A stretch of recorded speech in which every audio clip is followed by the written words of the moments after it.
مدعو على الإفطار إذا وجدت بيتي في الدمار. وعادت أمي من الطابور بخبز وقلب مكسور.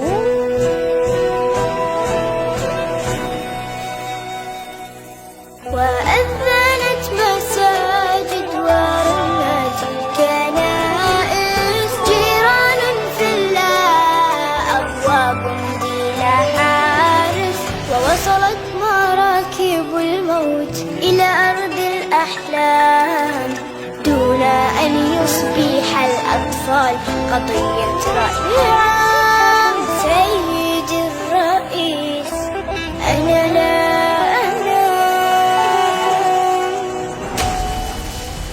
كلما أغمضت عيني أسمع انفجار. ويشتعل سريري دخانا ونار. ويخرج الخوف من باب الدولاب. وتبكي الأغاني وتنزف الألعاب. سيد الرئيس تنزف الألعاب.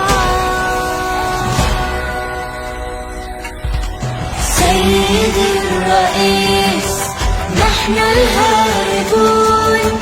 نحن المبعدون. نحن المذنبون. نحن المتهمون بالعبادة. بالعبادة المحكومون شنقا بالعبادة. الذين قطعت ألسنتنا لأنها نطقت بالشهادة. بالشهادة. سيدي الرئيس سنفطر في القدس عاصمة فلسطين. يكتبها